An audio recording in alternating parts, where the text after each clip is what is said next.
It's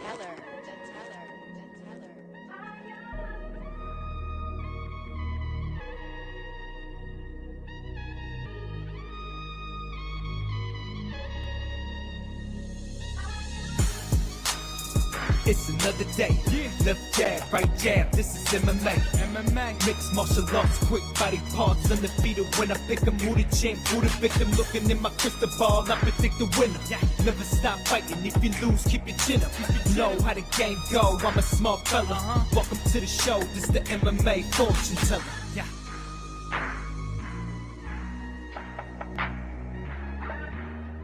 The MMA fortune teller. The teller.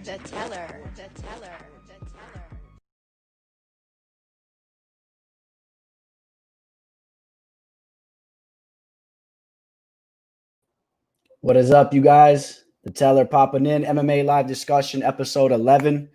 We got MIke Trizano, who's going to be joining us here very shortly, probably right around 8:10. So just about 9 minutes. We'll have MIke Trizano joining us, the Ultimate Fighter winner of season 27. That was the season that was undefeated. All the fighters that were on the show were undefeated. That was a good season. And Trizano, man, he's a stud of a fighter. He came through victorious on that show. And, he won the finale. And then, we got to see what's on the horizon for him. So, we'll ask him. We'll get it right out of his mouth. It'll be cool. We'll catch up with MIke Trizano. Other than that, of course, we had the Fight Companion that took place last night. It was a good show, and we're going to have another Fight Companion show coming up this upcoming Saturday. So for all of you guys that are looking forward to that, it's going to be going down for the main card once again. And, we could touch up in the meantime while we're waiting on Mike. We could touch upon the fight card last night. We've talked about it a little bit. Later on, we're definitely going to preview the upcoming card. And just to give you guys a heads up, my prediction video will be coming out to you guys later this night. It's already recorded, so I'm going to be uploading that to you guys right after this video, right after this live video. So I appreciate that. Turn it up. Setting the bar, man. I appreciate you, man. So how'd you guys all do last night? Did you guys make some money? A lot of dogs came through. A lot of underdogs came through on the card. So I appreciate you, Junior. Appreciate that a lot, brother. Yeah, man, I got a lot of exciting guests on the horizon too. So, every week, man, these guests are going to be coming on the show. I gave you guys some hints of the upcoming guests, just that are going to be coming up soon. And I'm excited for tonight, though, man. MIke Trizano, that's a good one. And about 7 minutes he'll be joining us. Now we take a look at last night, man. I was talking about it before. I think we got to talk about Calvin Kattar for a second. Calvin Kattar, man, he looked amazing. He showed that he can go 5 rounds nonstop, very high pace too. He can keep up a very high pace. The jab is nasty. I don't know if you guys saw the picture of Dan Ige that he posted on his Instagram. His eye was completely shut. He damaged him up. Of course, we all knew Ige was tough, right? So we knew that Ige was probably going to survive the 5 rounds. I think anybody has a hard time putting Ige out. I don't know if anybody puts him out right now. That guy is like made out of wood. So, but you saw the damage that he took upon his face. And, admit your boy came through. Al Hassan killed you, man. Yeah, Al Hassan there was a high line on him too. I stayed away from that one, but he looked good in the beginning of that fight, the very beginning, and then it went downhill pretty quick actually. Once he didn't put him out with that first flurry that he threw, it wasn't looking good for him. So yeah, he should have called out Holloway. He might have gotten that fight. I agree. We talked about that last night a little bit. I think that's the fight to make right now. I think Max Holloway versus Calvin Kattar. We talked about the fact that Holloway didn't technically really, he didn't lose that fight, no matter how you look at it. It was technically like a win as far as, who does he get next? I don't see them running that rematch back with Volkanovski because he already lost twice to him. So what are you going to do? You give him one of the hottest guys in the division right now. Because if Max gets a win over Kattar, he's right back in the picture too. And it would be a giant fight, And if you look at the division, the featherweight division, there's really not really that many other matchups to make. So that's the fight that has to be made. Yeah, Andrew talks about, the Greek dude, man. I talked to Andreas Michailidis earlier today, man. He's a really cool dude. He shot a message to me, and, I sent my regards to the guy. I thought there was at least a couple of those shots that were behind the head. I think there was definitely some of those elbows that were legit too, for sure. Like some people brought up the point there was a little bit of redness by the side of his ear. For sure, some of those elbows were legit, but you got to realize he hit him with like altogether, like what, 7 elbows if you count them up. And a good, in my opinion, a good 3 of them were definitely illegal as hell. So, but that doesn't matter. I thought he was looking really good too. The mistake that he made is he went for that takedown too close to the cage where Bukauskas was able to use the cage and then drop those elbows like that. And Bukauskas has horrible takedown defense, man. If Andreas would have shot that takedown in the middle of the octagon where he wouldn't have the cage to lean up against, I guarantee you he would have fell on his butt time and time again. So keep an eye on that guy Bukauskas because he's tough. He looked good at times, but I'd fade him in the right spot. He has horrible takedown defense. And on the feet, my boy Andreas was leg kicking him, and I thought he was winning the striking exchanges. But nevertheless, it was a loss. So, I wasn't a big fan of the referees last night. It really wasn't. But, it is what it is. Now we move on to the next show. We have a show taking place Saturday, and I got a max play going down, man. So everyone that's watching, check your messages and whatnot. I got a max play, an 8-unit play that's going to be taking place this upcoming Saturday. So that's a big deal. I haven't had an 8-unit play in a long time. I got some big money out on this play, and I'm super excited for this play, man. And then also I'm going to have another play finalized too. It's going to be a solid play. So 2 plays locked in right now. I feel very good about them. I'm expecting for sure a clean sweep, 2-0 on the night. If I decide to keep it just those 2 plays, it might possibly be a 3rd play thrown in there. But what's up, Danny? Danny says Cater versus Holloway, bro. Man. That's the fight that needs to happen, bro. I really think so. And I edge Cater right now. I think that Cater would outbox Max. I believe that. Max Holloway looked really good in that last fight, but I still think Cater looked better in my opinion.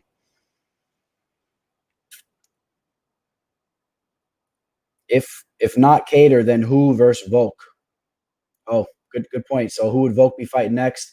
Who we were talking about that last night too. Let me pull up the rankings real quick. Because the next featherweight contender, we were talking about this last night. Pulling it up right now.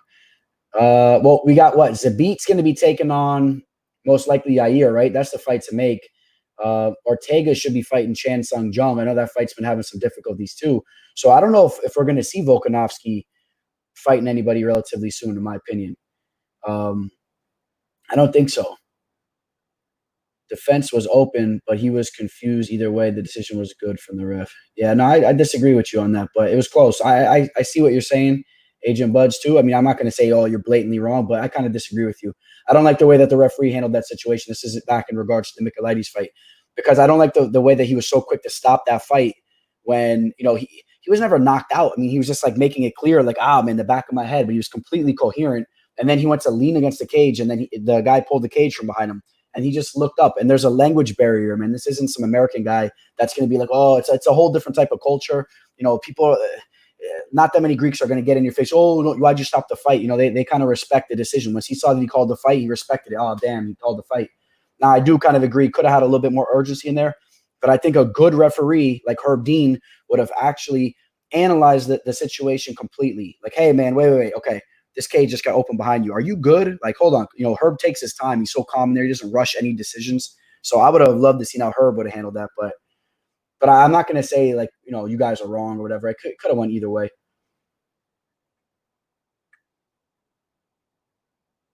It's where you target the blow, not where it lands. I don't know, Jeffrey. I mean, I know that I guess they say that, right? But typically, if a fighter is dropping elbows right on the back of the head like that in that type of situation, I think the right thing to do, and we've seen it time and time again, is the referee goes, hey, hold on. Those are some illegal shots. You get a warning, and then whatever happens from there, you don't just let them tear up the back of someone's head. And there's a reason why those shots are illegal. If you get elbowed or you get hit right in the back of the head, you can go blind from that, man. It really messes up your equilibrium. It messes you up. And as you saw, it put a hurting on him. Alejandro agreeing with that. Exactly. How did Andreas know the door was opening? Exactly. That's the thing that was so ridiculous. Because if otherwise he would have never fell backwards. He would have just sat there against the thing, and he was completely coherent. I don't know.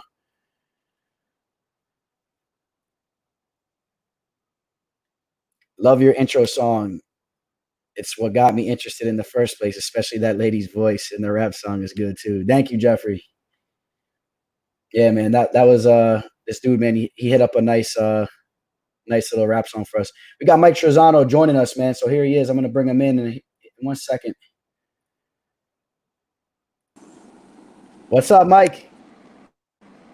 Hey, that's better. Hey, what's happening? Not How's much, everything man. going? Just kicking off the show. Everyone's excited, man, to have you here. So we appreciate you stopping in. Yeah, absolutely. Anytime, man. Awesome. So MIke Trizano, for those of you guys that aren't familiar, which I'm pretty sure all you guys are, tough 27 winner, right? That was the undefeated Ultimate Fighter season. Head coach was Stipe Miocic, right? On the show. Yeah.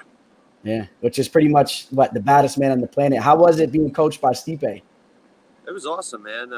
It was cool to see a different side of the fight game from other people.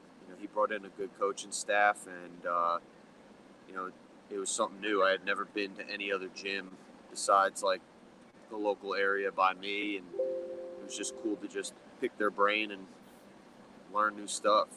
Yeah, good stuff. And I mean, you're no stranger to being coached by some of the best in the game, right? Tiger Schulman's. I mean, that's one of the best camps out, right? Hell yeah, man. We got the best striking, without a doubt. Yeah. I mean, I'm sure you watched the fights last night. My brother Jimmy Rivera came out on top. 8 days notice, short notice fight. He was kind of down on himself on his performance, but I mean, it's tough to take a short notice fight and time change and everything like that. I mean, Abu Dhabi was 9 hours ahead or something like that, and it's tough. But he did it, pulled out the W. We're on a roll now. Yeah, I thought he looked really good in that fight. And that was against a guy in Cody Stamann. That guy is an amazing fighter himself. So to go out there and look as impressive as he did, man, I think he's got to hold his head up high, man, there. Oh, yeah, he looked sharp as hell. Timing was on point. Takedown defense always on point. He looked great. Yeah. So how about back to you, man, MIke Trizano. So you got the nickname the Lone Wolf. I was kind of curious, where did that nickname come from, the Lone Wolf? Because I know a lot of people kind of, they get the idea of what that stands for, man. Like, were you one of those dudes from back in the day, just kind of a one-man soldier, or however you want to say that, you know what I mean, rolling with yourself, or what? Yeah, I mean, well, if you think about it, I mean, I've said this like 1,000 times, but, you got a team behind you. I have a big family behind me. Everybody's supporting me, so I'm not alone. But when you're in the cage, it's just you and your opponent, so you got to be able to adapt to any situation, and that's where it came from. Okay, that's a cool way to look at it. And so you made your professional debut at the age of 24, is that correct? Probably. Yeah. I was doing some research on you. I was curious, so did you have any type of martial arts background, any type of wrestling background, or any traditional martial arts background before you got into the MMA game? I mean, I have been training with Tiger Schulman's for the last 12 years. Started when I was like 16, 17. And, young. Yeah, and then we do everything. Kickboxing, jiu-jitsu, wrestling, boxing, you name it, we do it. So I didn't really have to go to multiple places to learn different arts. So I was kind of lucky. We had everything in-house. But yeah, so that's when I started training, and then I started doing like small little competitions here and there, and then eventually I made the jump to MMA. That wasn't even originally what I wanted to do. I always thought, I mean, I knew about the UFC and like MMA and stuff, but when I thought about fighting at the time, when I was a teenager, I was always thinking like Rocky stuff, Yeah. and fighting at Madison Square Garden. So that's always been my dream, is to fight at the Garden.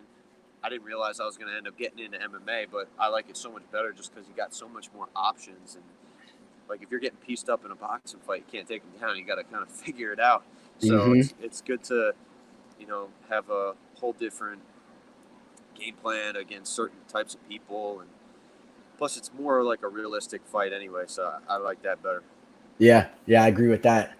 Obviously, I mean, I'm biased. I'm a diehard MMA fan, but one thing I always say to all, especially, you don't bump into them as much nowadays, I believe, but especially like back in the day when people were still trying to open up their eyes to MMA, all the old boxing heads, they would be like, oh, these boxers would whoop up these guys or whatever. And I'm like, Do you understand what would happen if you take even just an amateur MMA guy and put him up against a professional boxer? Let them have a little dispute at the bar and let them go out around the corner out back and see who's the guy that's standing up when it's done, you know?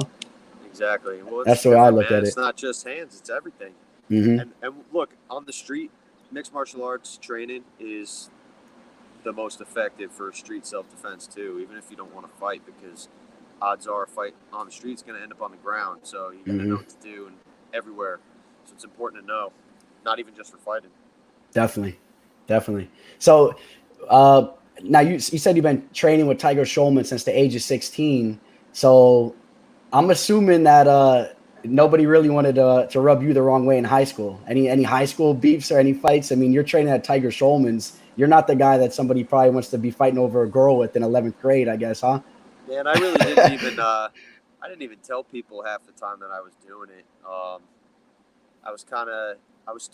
played football most of high school, and then eventually I didn't play my senior year because I really started just committing 100% to training, so I like that more, and I wasn't going to be going to the NFL, so I was like, it's good. I'm just going to play some or continue to train and focus on that. But yeah, I mean, I had my share of street fights, but I never, anytime I go out or anything like that, I never even say I fight. I mean, my ears kind of give it away, but other than that, I mean, someone asked me, "Oh, what do you do for a living?" I teach.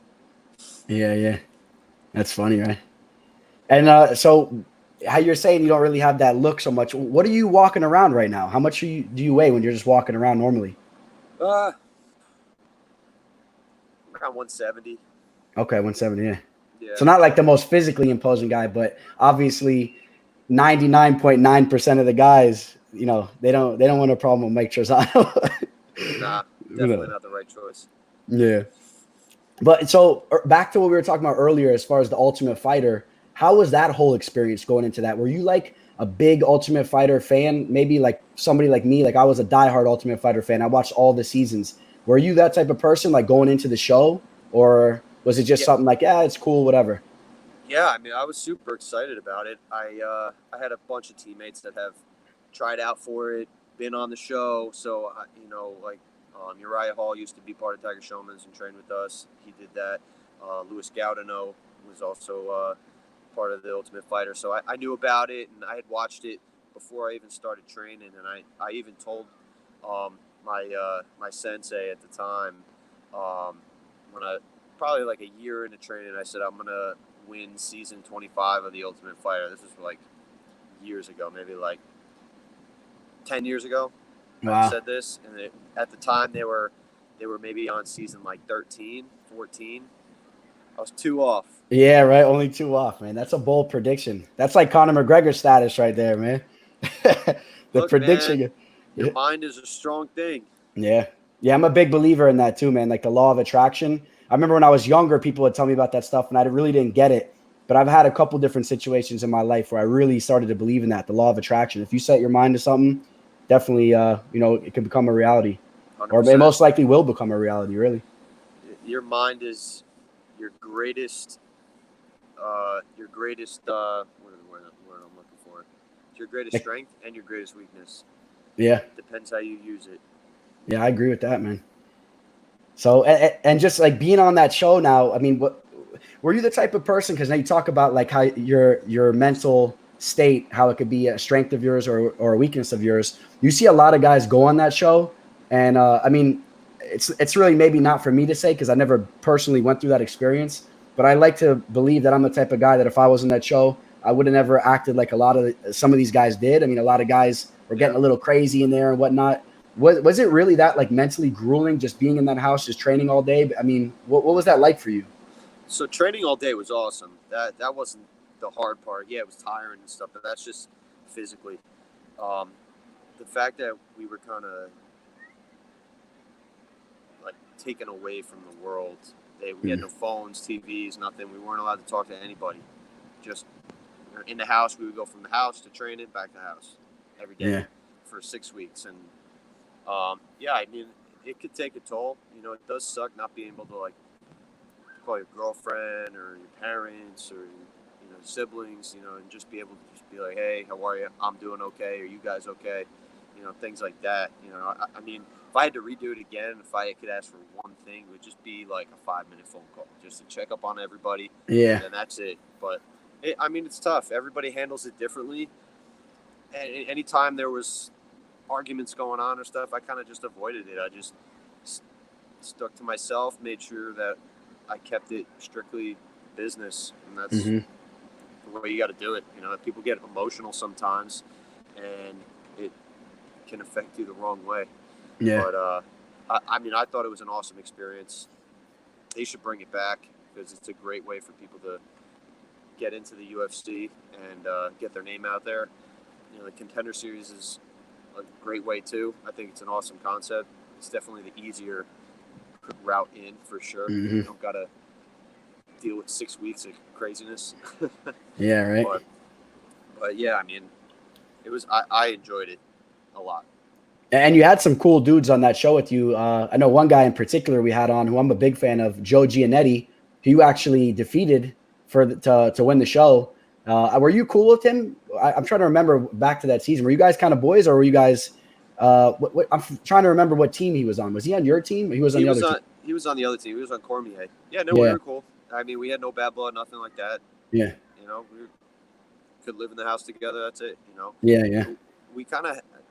I mean, I didn't really talk to him too much during that time period. Just we had such opposite schedules with the two teams. So like, anytime we were in the house together, everybody's either taking naps or cooking food or whatever. So yeah, I didn't really. I got along with everybody. So. Yeah, and then you took out another guy on the show, right? Or was it after the show? I'm trying to remember. The Luis Pena. That was after you won the Ultimate Fighter, right? Yeah. You took him out. That was a solid victory for you. Yeah, I won. He called me out. I thought he should have won the show. But he's a good dude. That's right? He was trying to say, because he injured himself, right, on the season. So he was trying to say that he would have won if he didn't get hurt, but you obviously proved him wrong on that. Yeah. So. Yeah, no. Hey, like I said, it's just business. No bad blood. Yeah. And then, so just to touch upon your last fight, so that was your featherweight debut, correct? That was the first time you ever fought at featherweight? In the UFC. Okay, in the UFC. I started my pro career at featherweight. I was mainly at featherweight. The only reason I went to lightweight is so I didn't have to cut weight when I was on the show. Okay. But most of my fights have been at featherweight. So is it fair to say that's where you're going to be staying, featherweight, in the featherweight division? Yeah. Most of right now it's kind of split down the middle just because between the show and I did another fight in the UFC at 55, but I'm mainly featherweight for sure. Okay. Any news on your next? 55. Yeah. Any news on your next opponent? Any idea when you're going to be stepping back in there? No opponent yet, but I'm looking to get back in there end of September, early October. That's the game plan. So okay. Just waiting on a date and an opponent. Okay. Gotcha. Yeah, a lot of people are anticipating your return. I know I am for sure. What are your thoughts on the division right now? Of course, we had the big fight the other week, right? Max Holloway and Volkanovski. Who did you think won that fight? We lost him there for a second. You there, brother? Me? Yeah, we got you. You're back. Yeah. Who did you have winning that fight, the Holloway-Volkanovski fight? I had Holloway 3-2. Okay. Again, there needs to be like a clear-cut change in judging. There has to be like specific things that they're looking for, because obviously maybe there is right now, but it's so all over the place that it's not consistent. They got to be consistent, and they need to get together and figure out a different rule set for MMA, because we adapted the 10-point must system from boxing, but that's boxing. It's totally different. So they need to really get together and figure that stuff out, because there's some high-level fights that are going certain ways that they shouldn't, and it could hurt somebody's career, and I'm sure it has. So it's important, I think, that a change needs to be made. Yeah, it affects the trajectory of their career. It affects their pockets, right? I mean, it takes money out of their pocket. And I feel like we've been seeing it a lot as of recently. I guess really we've always been seeing it, but come to mind the last couple weeks or months, whatever, since the return after the pandemic, there's been a lot of questionable decisions. It's crazy. Absolutely. Would you be a fan of the open judging system, where after each round you know if you won that round or not? What do you think about that? Yeah, I mean, I'm down. It doesn't really Yeah. bother me if I know or not, or I don't. I'm kind of like in the zone when I'm in there anyway. Yeah, My right. coaches are very brutally honest. So like they'll tell me, I'll get to the corner and they'll be like, "You lost that round. You need to pick it up." Like, Yeah. okay, So it doesn't bother me. Gotcha. And it's funny. I was going to ask you. I remember on the show, or even often, even after, I believe I seen you wearing the American top hat, and it's funny because I see you sporting the American flag too, man. So I like that. I'm a big supporter of the country too. I love that. Where does that come from? No better time right now than to be an American. Yeah, man. Everything going on, all this change, you should be proud to be an American. Because yeah, greatest country on earth. Yeah, you have the opportunity to be out there doing your thing, So everyone should be proud. Definitely. No, I am. Definitely, man. I always that was one of the reasons why I gravitated towards you on the show too. I thought that was cool. You always rep that.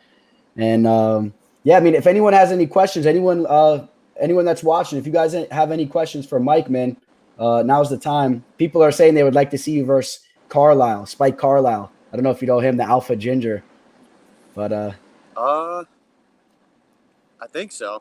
He had a fight a couple weeks ago. Pretty good at performance. He had a good performance. Oh, you know what? Yeah, dude. The guy, he's very animated. Yeah. Is there anybody that you would be because it seems like maybe you're not the type of guy that wants to call anybody out, but I mean, is there anybody that you would like think would be a good matchup for you? Maybe anyone that you'd be potentially eyeing? I would like to fight Hakeem Dawodu. He just got a fight. Yeah, he just got a fight. I think that would be a good matchup down the road. Yeah. I would like that fight too. One. Yeah. I think you would fare good in that fight. Other than that, it doesn't bother me, man. I just want to get back in there and miss it. Yeah. All right, good stuff. Yeah, because I was gonna ask you too. Like, I like to ask a lot of the fighters I talk to what their thoughts on like the whole route that Conor McGregor went. Right. I know some fighters try to like kind of emulate that, and they don't really do it the same type of way Conor does. But like, what are your thoughts on like winning a fight, getting on the mic, and calling your shots, and maybe it seems like there's like a clear path that when you do that, you're going to make more money and you're going to get bigger fights. Are you the type of guy that's simply like you're not going to change your personality for money or whatnot, and you're going to keep it true to who you are? Is that how you feel about that whole situation? Yeah. Yeah, I mean, yeah, everybody likes people who are talking shit and stuff, but I'm not a shit talker. You either have it or you don't. And I can't think that quick. Some guys are like, boom, boom, boom. They can just like rattle stuff off, and like their comebacks are like right away. And when they're in arguments, that's not me. I can't think that fast. Yeah, so, I hear you. I just go in there. I enjoy the process. I like to test myself. It's more of a competition for me, and I like to put myself out there and just improve on myself and be the best version of myself. So I don't care who's in front of me. Everybody's good when it gets to the UFC, so I just want to get in there and compete. That's true. That's a good way to look at it too. I noticed a lot of guys have said something similar to you, and I definitely respect that. You know what I mean? Like, you got to be true to yourself at the end of the day. For me, I'll be honest, sometimes I sit there and it's hard for me to watch though, because I just see money on the table for certain guys. I'm like, there's just money right there if you just start flapping your gums, you know what I mean? But everyone has – there's also a lot of fighters that people just respect because they're true to themselves and they have that, that their specific demeanor, and that also goes a long way too. So I guess it really all just depends anyway. But it really does. It's all about timing. Yeah. If there's a time and a place where I'm gonna talk shit, then maybe I'll do it. But again, I'm not that kind of person, so I'm not gonna put on an act. I'm just gonna be me. We got a question from Tony. He says, "Ask Mike what his favorite knockout of all time was." Favorite knockout, definitely. I had a 1-hit knockout. I hit this dude with a left hook. This was my first fight at 55, and I was fighting for this promotion called Maverick MMA, and meant a lot more than just the fact that I slept him, because he used to train with our gym and left because he thought he was like top stuff and thought he was better, and then all of a sudden he like started training out of his garage or whatever. I don't know what he was doing, but some of my other coaches were like, "Oh, you got to take this dude out." And no, he lunged in with like a knee or something. And I just left hook, boom, slept him. What was his name? Tim Kunkel? Yeah. I'm looking at your resume. That looks like an early victory there, man. Was that 51 seconds into the fight? Was it? Yeah. Wow, man. Early knockout. Yeah. Nice. Might have to run the tape back on that if I could even pull it up. I love to watch, old knockouts like that. Yeah, and it's funny because like when you get a knockout like that, I didn't even feel like I hit him hard. It just hit him at the right time and just boom, lights out. Yeah. And I see you working on your golf game too, man. I saw a little video of you doing a little some iron work out there. How's the golf game coming around? It's all right. Definitely not a pro golfer for sure. Yeah. I mean, that was the first time I swung a club in like 20 years. My dad had me and my brother in a youth golf league, and I just hated it. Never liked it. And he's like a big golfer. My dad's really good. And I just hated it. So I just stopped playing. And then recently my brother had been starting to get into it, and then they started going out. So I was like, something to do with them. So I was like, and my dad had like 3 sets of clubs. So I was like, hey, just give me a set of clubs. I'll come out with you guys. So I started just messing around with it. We took them out for Father's Day, and nice. I managed to only throw the club 15 out of the 18 holes. Yeah, that's not bad. That's not bad. Yeah, man, golf is a tricky game. We were talking about that last night we did like a fight companion for the event, and we were talking about like the differences between like fighting or playing football and golf. And golf is a very tricky sport. It's a tricky game. Man. Yeah, it kills me. Yeah. I love golf, man. It's funny because I'm kind of similar to you in that fashion. Like my dad's a big golfer, and he tried to get me into it a little bit when I was a kid, but I never had the attention span. I was more into like, hitting the bag, boxing or football. I played football in high school. But the older that I got, I really like golf now because I go out with my friends and family and stuff. We got some cigars, a couple of drinks, and going out to play around the golf, it's a good time. It's not like, when you're training, it's a different thing. It's it's grueling at least. You know what I mean? You go train, you're working up a good sweat, you get a little headache, whatever. At least I did. Golf, you know what I mean? It's like you're hanging out. It's a whole different type of thing, Yeah, I see what you're saying. Yeah. No, I mean, I enjoy it. I'll go out every once in a while. I got a couple buddies who play too, so yeah. It's definitely good to kill some time. You got nothing going on, just go play a round of golf. Yeah, definitely. All right, well, hey man, I appreciate you coming on. Anything that you want to let the fans know? Any sponsors you want to shout out, or let the fans know where they can catch you at on Instagram or whatever you're at? Yeah, you can follow me at the Lone Wolf MMA, Instagram, Twitter. MIke the Lone Wolf Trizano is on Instagram, and then just get ready because I'm coming back. Yeah, you guys heard it, man. Trizano's coming back. Yeah, we're all pumped, man. We're pumped for your return. So hopefully we'll be seeing some fight news soon, man. We're very interested to see who they're going to match you up against. So we'll all be watching. I hope so too, man. Yeah, I'm coming back, and I'm going to be active. Got to make up for lost time. Yeah, 28 years old, right? Only 28. Yep. So you got, right now, man, you're coming up to your prime. So you got some, these are the prime years, right? These next 4 years, you can put in some big time work now. So. Oh, hell yeah. I'm still young, man. Getting after it. Yeah. Well, we're excited. You have an open invitation here, man. Anytime you want to come on the show, any fight news, anything, man, we appreciate you coming, and you're more than welcome anytime, man. So we appreciate you coming on. Absolutely. Thanks, man. Appreciate it. All right, Mike. Thanks, Mike. All right. Take it easy. Peace, man. Now, you guys heard it, man. MIke Trizano. That was cool. Really cool dude, huh? MIke Trizano, man. That was a really good interview. I feel like we got to know him, on a good level there. Really cool dude. I'm super excited for his next fight. I love doing these interviews, man, because it really gives you some insight of who the guy is. It gets you excited for who he's going to get matched up with next. I love doing this, man. This is awesome. That was a really cool interview, man. MIke Trizano. I hope you guys enjoyed that. Let me know what you guys thought about it. I asked Bill, I was asking a lot of the questions you guys were posting, but some of the questions I wasn't gonna ask a couple of the questions because some of them, I don't know. I wasn't gonna I don't really think he was that into the flyweight fight that's taking place this Saturday, but I did ask him at least 3 questions that you guys said. So sorry about that, Bill. But I don't know. I want to take a look at who would be a good matchup for him. You know, he really didn't have anyone in particular he was eyeing. He did mention he would like to fight Hakeem Dawodu, but Hakeem just got matched up with the Dagestani guy, the guy that snuck Conor McGregor, the Dagestani rat. So what up, Billy? What's up, Bill? We just interviewed. I don't know if you saw the interview, man. We just had a very good interview with MIke Trizano. Thought it went pretty cool. And yeah, we're going to take a look, man. Who would be a good matchup for him in the featherweight division? You know, I'm trying to think who would be a good matchup. You know, looking at the top 15, you guys have who do you guys think would be a good matchup for MIke Trizano in the featherweight division?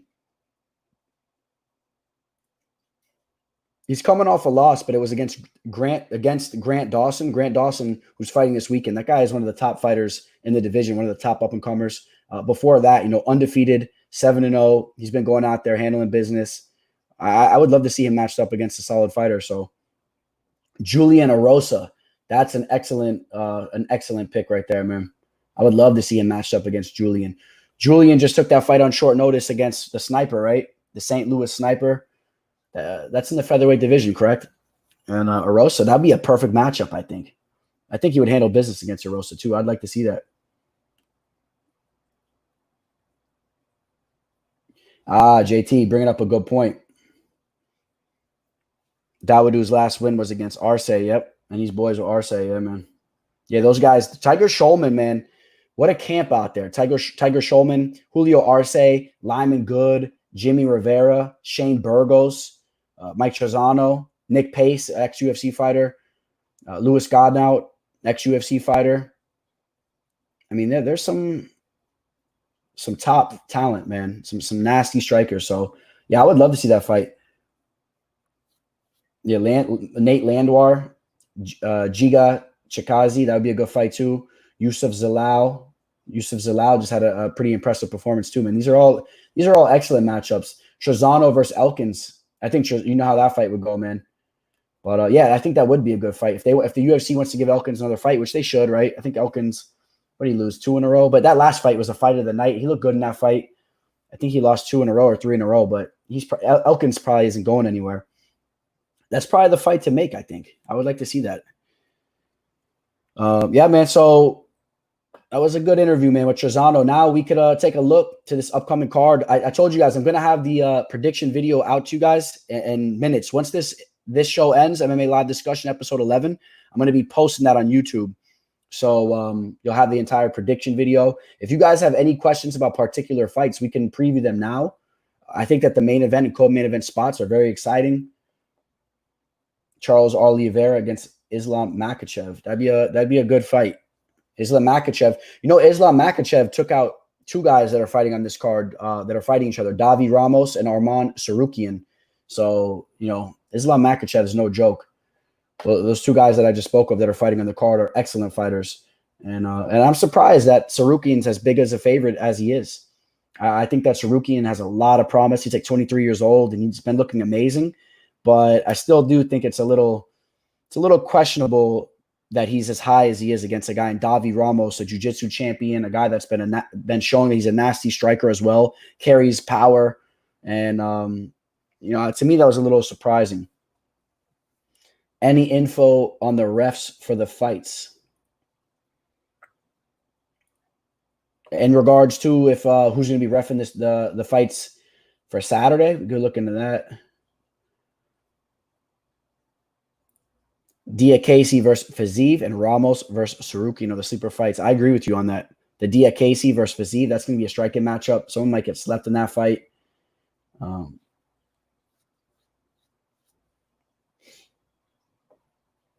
Davi's too slow, huh? Yeah, I mean, I'm on Sarukian in that spot. Don't get me wrong. But, you know, when the cage gets locked behind Sarukian and Ramos is a guy that can definitely pull off a submission at any given time. And he carries power, but I agree he's a little bit slower too, right? He's a little sluggish with his striking. I do agree with you on that, and we'll see how that goes. Yeah, the ref standing Lazez. I know there was a couple questionable moments that happened last night that I saw the refs do. Man, some of those refs. Whew.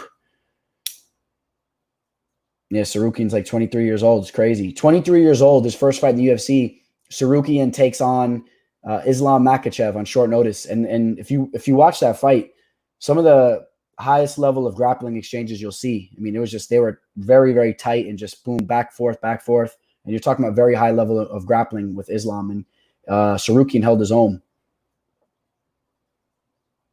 Can Davison go 4 to 5 rounds? How's his gas tank? Does he slow down? I mean, we've seen him in some spots in 3-round fights where I know what you're saying. He's a little bit muscle bound, but I wouldn't say that he really slows down to the point where it would be a red flag. I mean, he looks like he's in amazing shape. There's been a couple pictures I've seen from him. I think all signs are pointing to the fact that he's going to make weight. This time around, he looks like he's very lean. He looks like he's in good shape. And I think that, at least I think, we don't know. I think that he's going to be ready to go for this fight. I think that he's taking this fight very seriously, and he looks to be in great shape. So, that's the one sign that I've seen so far that's pointing in the right direction for him.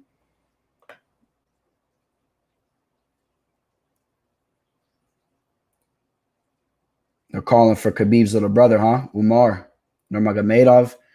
Yeah, man, he's young too. That's another young customer, right? I don't know what his trajectory is or where he's at in his career right now. What fights they're looking for to put him in there, with. I'm trying to think what his last fight was, or what promotion is he even fighting with? What's his record? We can pull him up real quick.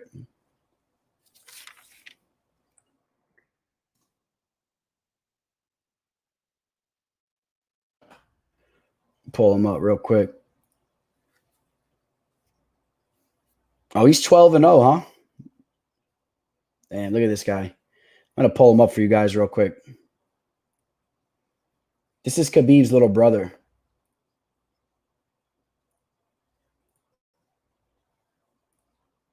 I don't know if let me see if this helps you guys out.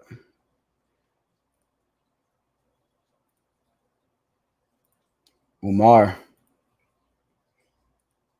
You guys can see that a little bit better, right? 12-0.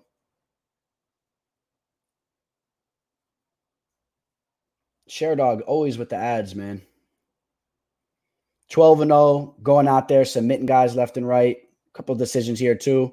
Undefeated as an amateur. I mean, imagine getting locked up with this guy, Think about the training partners that he's had since he's a little kid, and these poor guys are getting locked up with him. 12-0, fighting at, they have him marked at 140, right? So he's probably going to be what? Probably a bantamweight fighter, I'm assuming. 5'8", maybe a featherweight fighter. We don't got his age. They don't got any information on this guy, man. What's his age? How old is Umar?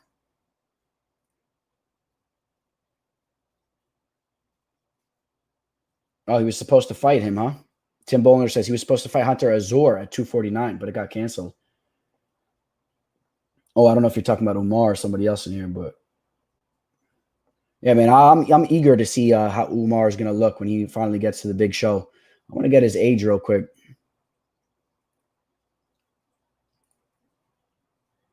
But, I hope he's all right, man. I know he just lost his father. That has to be really tough. Obviously the Nurmagomedovs lost their father. It's tough. But I think that Khabib's going to be back tough, man. So Umar is 24 years old. So the sky's the limit for that kid, man. He has plenty of time to be groomed. And Marab versus Dawson. Dodson's going to be an interesting fight. Rico Suave, 24 years old, right? Yeah. Diakese has the coolest fighting stance around. Yeah, he's a wild dude. Just to touch upon Mark Diakese, man. Mark Diakese was a guy, I don't know if you guys remember this, about 4 years ago. He was looked upon to be one of the top prospects in the game. People were extremely high on Mark Diakese. He was undefeated at the time. And then all of a sudden the train got completely derailed. Mark Diakese, we'll pull him up real quick. he lost to I know he lost to Nasrat, but that was one of his later losses. He lost to Dan Hooker. He lost to, let me see, because he was losing. He lost a couple fights. And people weren't expecting that from him, man. People were really expecting this guy to go in there. He was always a heavy favorite.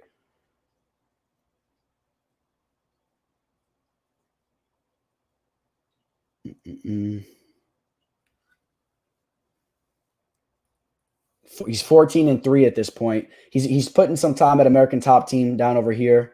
I think he's still over there. But yeah, he lost to Drakkar Klose. Remember Drakkar Klose just kind of held him against the cage the entire fight, and he messed up his leg. He wasn't able to throw those kicks. Dan Hooker went out there, guillotined him. Dan Hooker is one of the best fighters in the game. Then Nasrat. Remember Nasrat? That whole situation, he tried to punk him out at the weigh-ins, and that was not happening. And that's where Nasrat really put himself in the map. But then Casey, bounced back with 2 victories over Joe Duffy and Lando Venata. So, we'll see. We'll see how he does this upcoming weekend, man, Saturday. But, I think the fight actually that really put him on the map, man, was that knockout that he had over Timo Packlin, who was a guy, he's a jiu-jitsu practitioner, really has no striking, and he really wasn't UFC caliber. And Casey went out there and slept him early, and then people started really hyping him up. That's kind of really what happened. You saw that Packlin got knocked out in his next fight after that too by a guy that's not really that known. But we'll see how he does.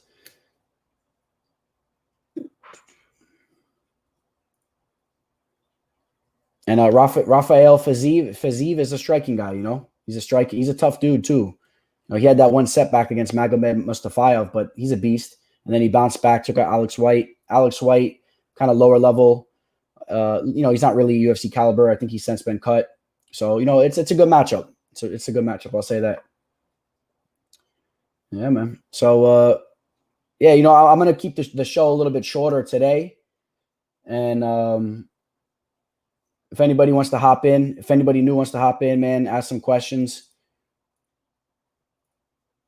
Otherwise, I might close the show down. Any questions you guys have, ask away now. Who has better, BJJ, Narimani, or Dawson? I would say Dawson at this point.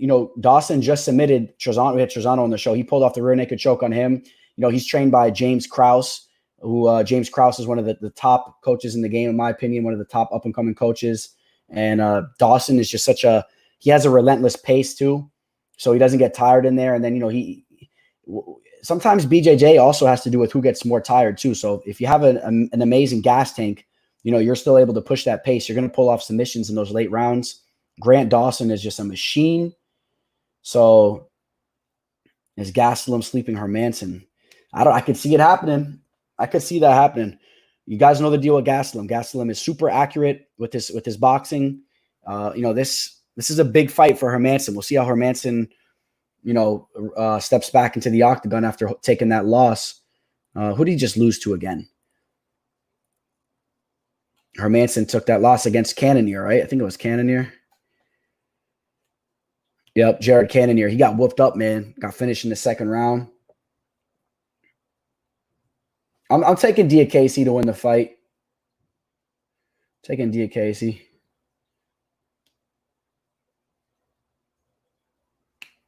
Lipsky versus Carolina is a very, very close fight. So that, those women fight like that, man. Those women type of fights. Good luck on a line like that. Flip a coin. But I'm kind of edging Lipsky to win the fight if I have to pick somebody. People like Pantoja. I like Pantoja a lot. At minus 200, it's debatable. His opponent is definitely capable, man. Askarov, that guy has looked good at times. Remember, man, he was 1 second away from just finishing that fight against Elliott. That was a nasty shot that he hit him with. He almost knocked him out. He went to a draw with Brandon Moreno. Brandon Moreno is one of the top guys in the division right now. So don't sleep on Askarov. Askarov is a very, very capable opponent.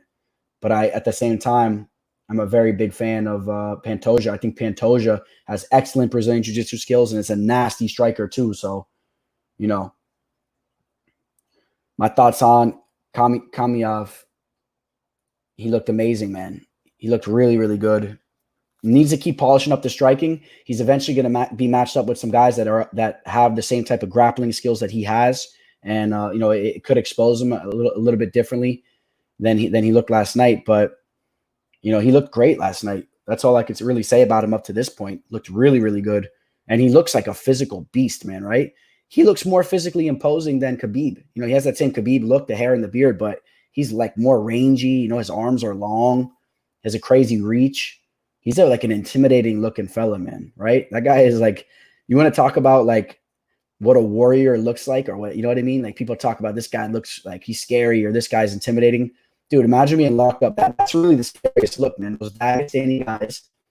I mean, I'll go out on a limb and say that Dagestani fighters, think about this. I think Dagestani fighters are the best fighters on planet Earth. I got to say that. It's such a small region of planet Earth that breeds such a large percentage of the best fighters on planet Earth. Just think about that. How crazy is that? The Dagestani fighters, that region of Earth, right? That's like right at the doors of the East and the West, or the West and the East, however you want to say it. But you know what I mean? You got Europe, and then you going out to Asia. The battles and the wars that have taken place, man, connecting through that region right there. I forget the exact name of that, though. They call that like the trail or whatever. I mean, the wars that have happened. If you look at what they look like, if you notice, it's kind of crazy, right? They look like they're like European, but they also have a little hint of like the kind of Muslim type of look, like that, however you want to say that, that whole type of thing too. So you get like the best warriors from these two different worlds that collided, and look what came out of that. Those guys are just shout out to all the Dagestani fighters, man. Those guys are warriors, flat out. I mean, look at Brazil. You have Brazil. It's a giant country. Think about how much bigger Brazil is and how many more people there are. And think about how many Brazilian fighters and how many Dagestani fighters. If you could actually comprehend how small Dagestan is in regards to population to Brazil, it's like a little drop in the bucket. And then it's crazy. Yeah, a lot of Georgian fighters too, right? The Georgian fighters. Very, very tough people over there too, man. They have a lot of conflicts that happen in Georgia. You see this in those parts of the world, man. A lot of Armenian fighters too, very tough people. The small countries that, the survival of the fittest, man, the toughest people that have been through so much stuff that are still surviving over there. They're tough people. But,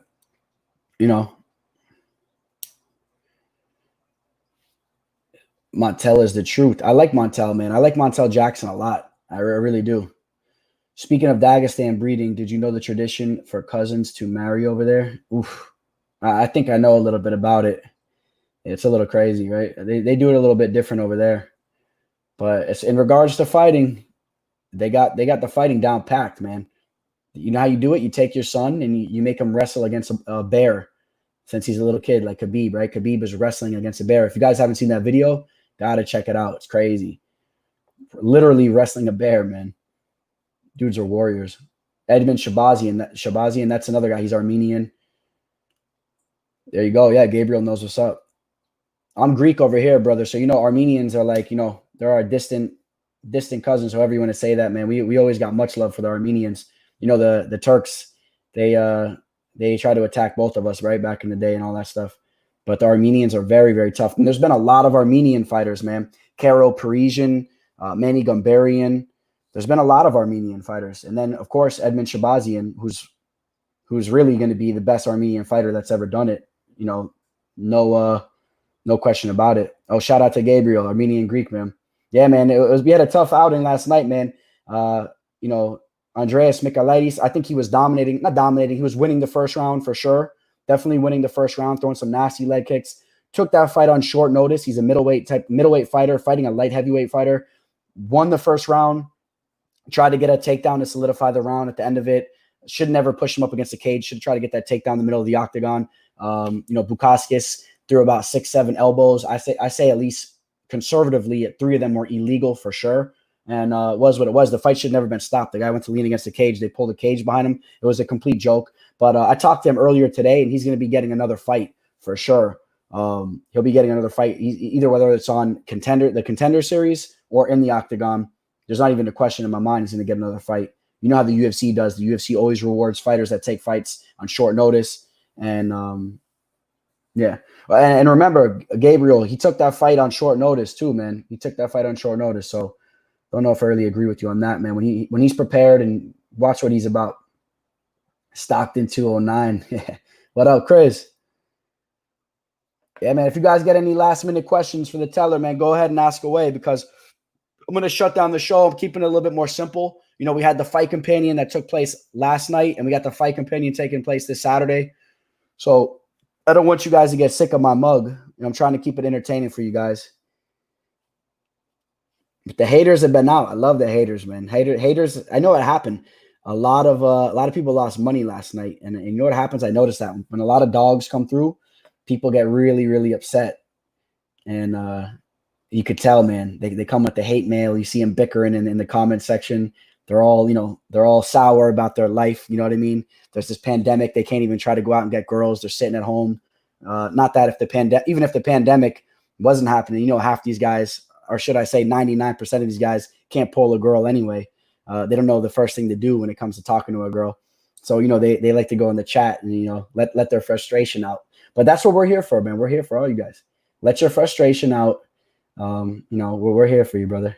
All you brothers, all you sore losers, you losers. And then you got the winners in here too, man. Shout out to all the winners. And Billy Brisbane, man, you're going to be showing up for the fight companion. That's what's up. We're going to have a good show Saturday.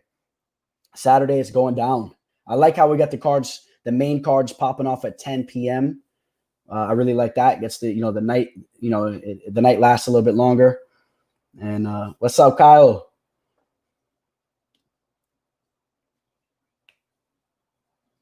There was a fight, speaking of Kron, Rico brings up Kron as he worked on his wrestling, which he definitely needs to do. There was a fight that somebody was just calling for, man, against Kron. Who was that? Does anybody know what I'm talking about? There was an interview that just recently happened. What was that? Because I thought it was a spectacular matchup. Kron Gracie versus who was just talking about their BJJ skills. They were raving about their BJJ skills in the interview. Was it somebody that just fought recently? And then one of the guys from the press were asking him, "What do you think about a matchup against Kron Gracie?" Damn, man, his name's slipping my mind right now because I really wanted to see that fight. Somebody that fought recently. I don't think anyone knows what I'm talking about, but that fight's probably going to be made. The guy I'm talking about, I can't think of his name right now.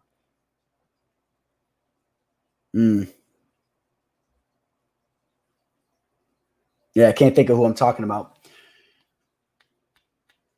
Who was that? Let me see if I can pull it up real quick. It was a recent card.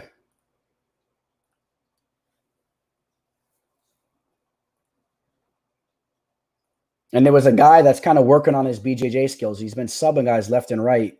And he's saying, he's got the top of the line BJJ. And they're like, "Oh, yeah, well, what do you think about a matchup against Kron Gracie?"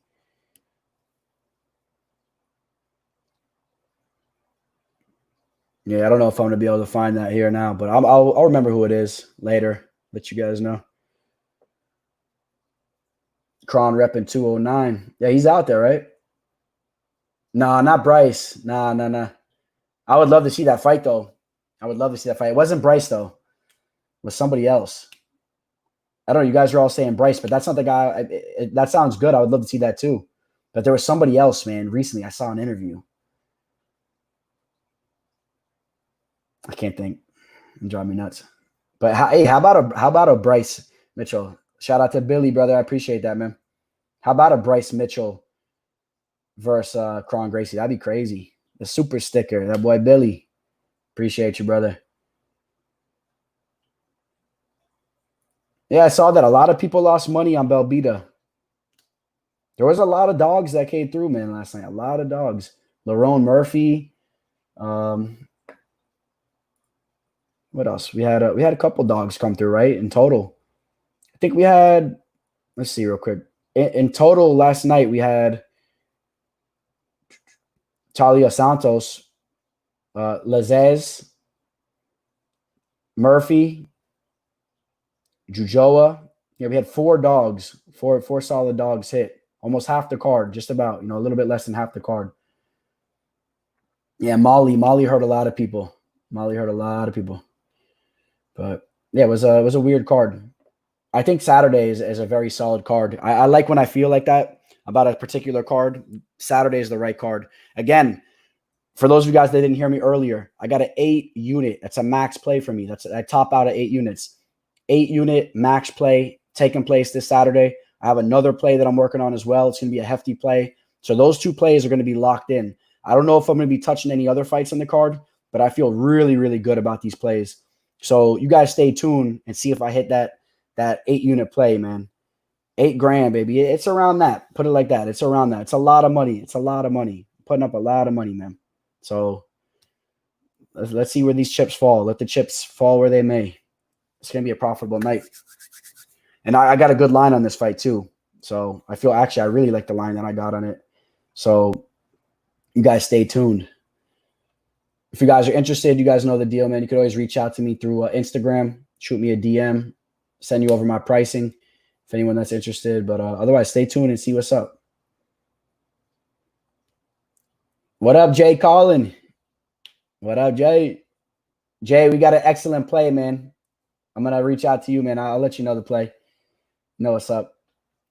And, yeah, just finalizing that. Max unit play. A max 8 unit play, man. So I use a couple different places to make my wagers. I use Bovada for online. I like to use online a little bit to play around. And then I use another source as well for other bets.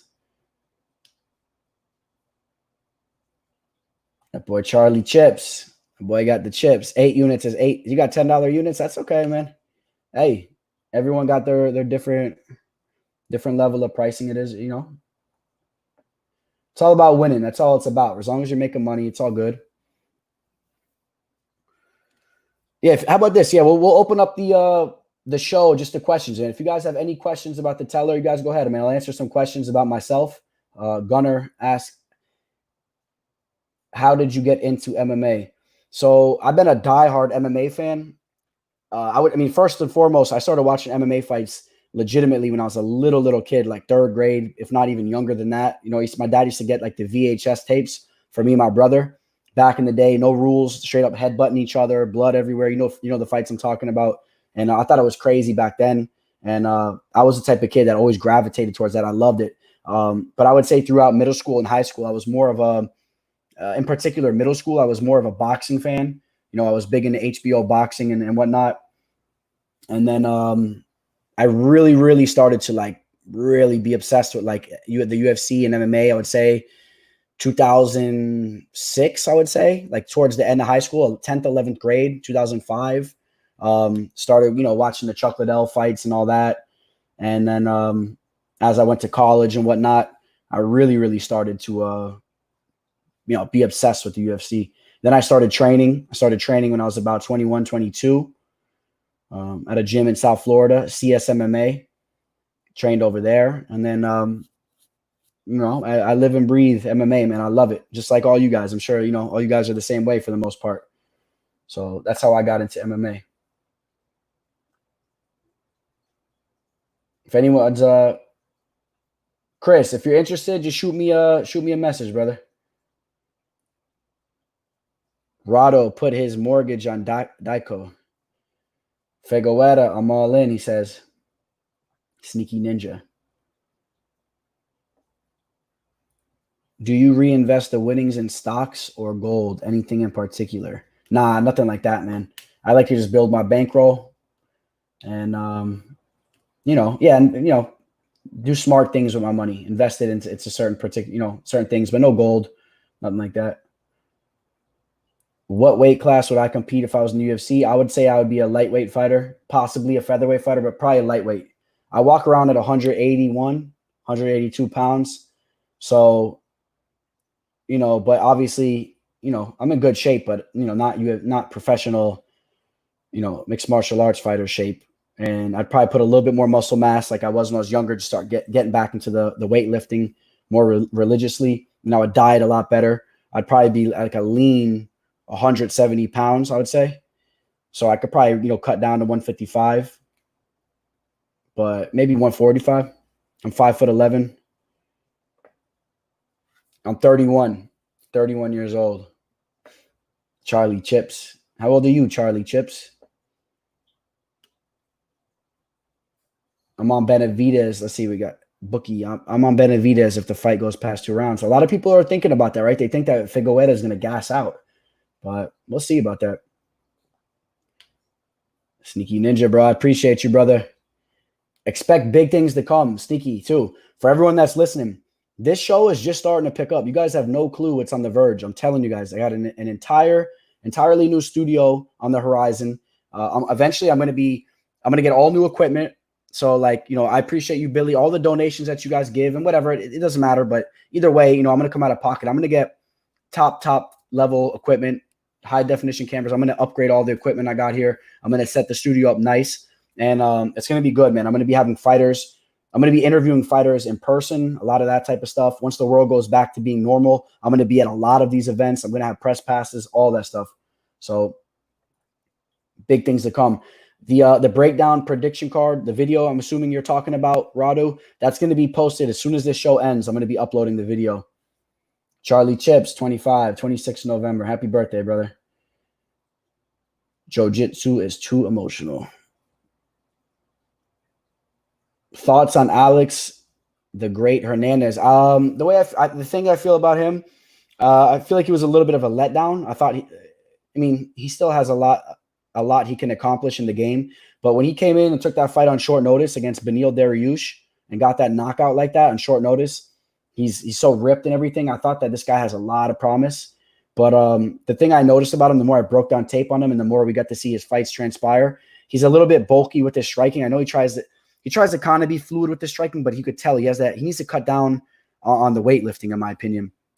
He's flexible. He throws kicks up there, but he gasses out. He constantly gasses out in his fights. I think that he should cut down on his muscle mass, and I think it would benefit him, in my opinion, and try to be a more fluid fighter. Just, you know what I mean? The fighter that can last solid, you know, all the way through 3 rounds. You know, he's had a tough go, right? I faded him out of major play against him. Drew Dober, that was only a couple weeks ago. I took Drew Dober, and you saw what Drew Dober did. Drew Dober is also a muscle-bound guy, but Drew Dober just more fluid with the striking. He's been a Muay Thai practitioner for a long time, and Alex needs to step up his striking.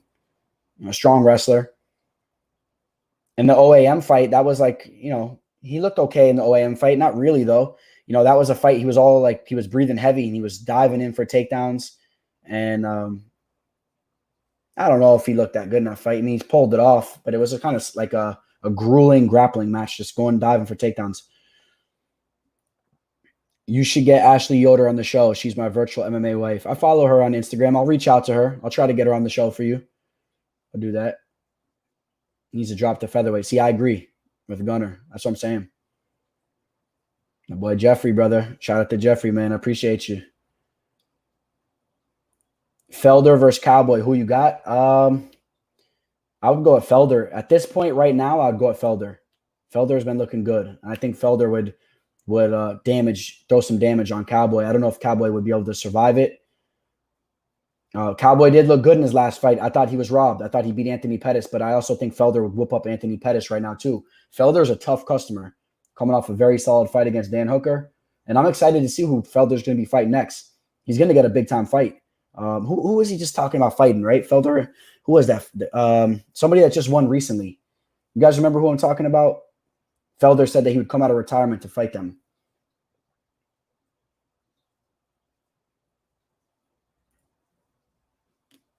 What's up with the female MMA fighter with the only MMA fans? All right, I'll let you guys know. And I'm aiming to get her on. You know what? It might be this upcoming Thursday. I'll give you guys a sneak peek. Hannah Goldy, if you guys are familiar with Hannah Goldy. She's a girl that made her debut on the Contender Series, as far as with the UFC, with the promotion and whatnot.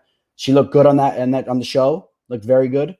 And now she had her debut in the UFC. She came up a little bit short in that fight, but she's a girl that has a lot of promise, man. She's in phenomenal shape. She's working on her striking. And if you guys don't follow her on Instagram, go check her out. She's a good follow on Instagram, Hannah Goldy. She has confirmed to be on the show. She said she's willing to come on the show. So I just been trying to set the schedule, man. I got a couple people that are willing to go on the show. Just to let you guys know, Tanner Bozer, you guys know Tanner Bozer? That's a guy that I told you guys, I kind of hinted about having him on the show. I said a guy that had a big knockout recently. Tanner Bozer has confirmed to come on the show, but he said he's not able to make it Thursday between the time frame that I have. So he's willing to let me interview him. Let me know what you guys think. Should I do this? You guys let me know what you think. Tanner Bozaire, and everyone that's watching this video after the fact too, please comment below. Let me know what you think. Tanner said he'd be more than willing for me to interview him. I would do it off air, and then I would just upload the interview, after the fact. It wouldn't be a live interview. And I would still do the the live MMA live discussion that week, but I would also upload that interview. So tell me what you guys think about that. Jay Collin, thank me later, brother. Oh yeah, Caitlin Chikogian also representing Armenia. That's right. Yeah, him and Maurice Green. Oh, Maurice Green is a guy that should be on the show soon too, man. I'm reaching out to him. I think he's going to be on the show. I talked to Juan Adams. He's a good friend of his, and he said he'll get him on. Oh, that's right. That's right. Bolster is fighting Pessoa. I just saw that on Instagram before I started the show. You're right about that. That's Bolster's next fight. Yeah, she's cool with Robertson. That's right. Jillian Robertson and Hannah Goldy do put work in together.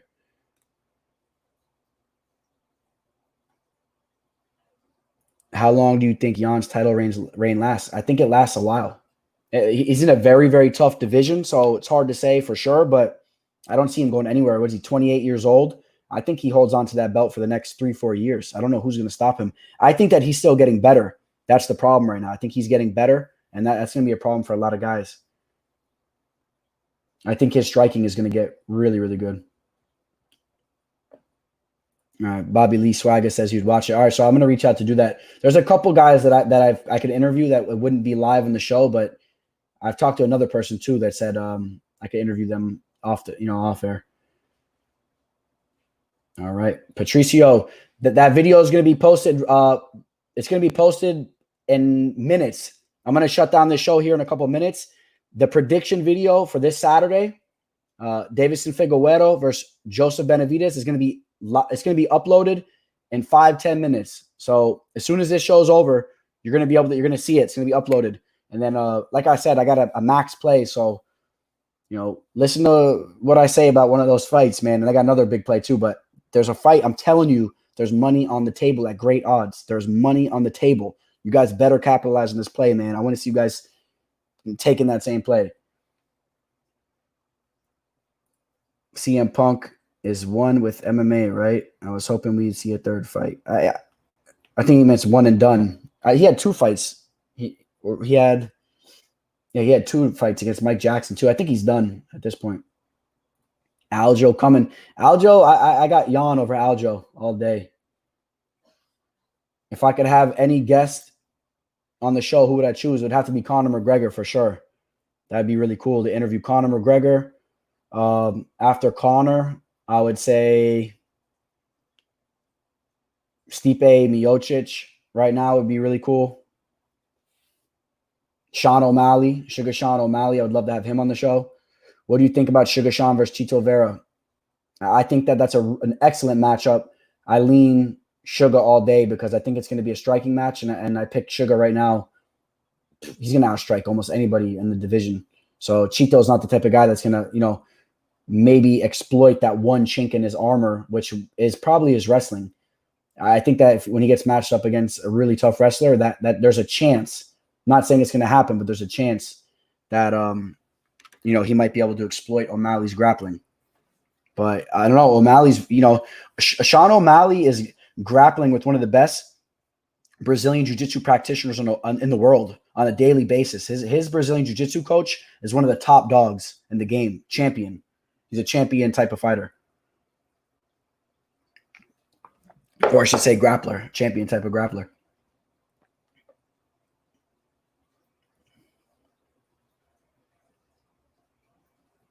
Thank you. Shout out to Tony, man. Thank you, Tony. It's Askarov for sure. Is it a dog? Mike Jackson versus Mickey Gall. Taquino. It's true.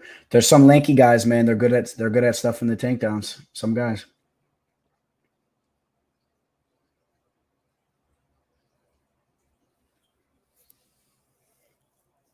Yeah, man. All right, you guys. Well, I'm going to shut down the show. I appreciate all you guys, everyone that tuned in. Saturday, Fight Companion for the main card taking place 10 o'clock p.m. I hope to see all you guys there. Don't be shy if you want to join the panel. Hop on the show. If you guys want to just hang out and just chill out and have somebody to watch the fights with, you know the Fight Companion show to watch is right here. The MMA live discussion show, the MMA fortune teller. Shout out to all my supporters. I appreciate all you guys. Everybody out there, make sure you guys are staying healthy. Make sure you guys wake up tomorrow, do something productive, get a workout in, take care of your body, take care of your vitamins, eat healthy foods, stay healthy. And God forbid, if you bump into that little thing that's out there, you'll be fine. And I wish you guys all a good night. Signing out, the teller.